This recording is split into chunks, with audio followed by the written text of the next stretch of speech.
দর্শক বন্ধুরা, আমি সাক্ষী কাটে বলছি। আপনারা ভালো আছেন তো? আজকে আমি বেশ কিছু সংবাদ নিয়ে আপনাদের কাছে এসেছি। আপনারা শুনুন, আপনারা বুঝুন এবং অবশ্যই ভালো লাগলে শেয়ার করবেন।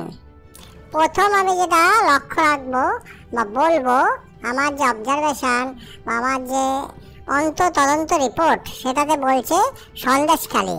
আজকে সন্দেশখালীতে বিজেপির দল, কংগ্রেস এবং কেন্দ্রীয় মিনিস্টারদের একটা টিম তারা সন্দেশখালী যাওয়ার চেষ্টা করেছিল, কিন্তু যেতে পারেনি। কারণ প্রশাসনিকভাবে তাদের বাধা দেওয়া হয়েছে। ওখানে 144 আছে, তার জন্য ওদের যাওয়া হয়নি। প্রতিটা টিমই গেছে ওখানে এবং গিয়ে অবস্থান করেছে, পুলিশের বাধার মুখে পড়েছে এবং ওখানে কিছুক্ষণ চেঁচামেচি করে তারপর রিটার্ন করেছে।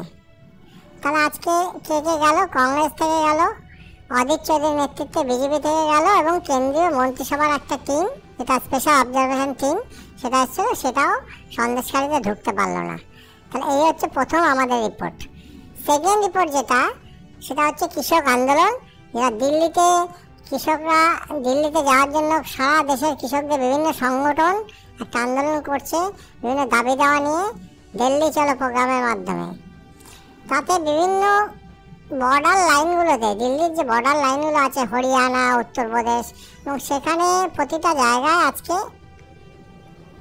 প্রশাসনিকভাবে প্রশাসনের সঙ্গে একটা ক্লাস হয়েছে এবং দিল্লিতে একটা মিটিংও হয়েছে কৃষকদের সঙ্গে গভর্নমেন্ট অফ ইন্ডিয়ার বিভিন্ন দপ্তরে।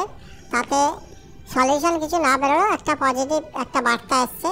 কিন্তু প্রতিটা জায়গাতেই কৃষক আন্দোলনের যে কৃষকরা মুভমেন্ট করছেন এবং গ্যাদারিং হয়েছে, তাতে সেই জায়গাগুলোতে আজকে বিভিন্ন ক্লাসের খবর আমাদের কাছে বিভিন্ন নিউজ চ্যানেলের মাধ্যমে, ইন্টারনেটের মাধ্যমে আমাদের কাছে এসছে।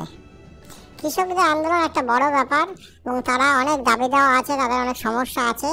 অবশ্যই গভর্নমেন্টের আধিকারিকরা এবং গভর্নমেন্ট তরফে এটা নিয়ে আলোচনা হচ্ছে এবং চিন্তাভাবনা হচ্ছে। আমাদের তৃতীয় খবর যেটা হলো, আজকেও ওয়েস্টবেঙ্গলের বিভিন্ন জায়গায় ইডি রেড করেছে।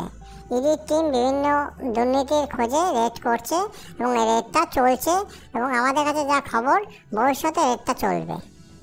আমাদের এই সাক্ষী কার্টু দেখার, আমার এই বক্তব্য শোনার এবং নিউজ চ্যানেলের নিউজের যে ইনফরমেশন আপনারা পেলেন, এটা কেমন লাগলো আপনাদের জানাবেন অবশ্যই। আর আমাদের খবরটা ভালো লাগলে অবশ্যই শেয়ার করবেন। ধন্যবাদ। হয়নি এটা।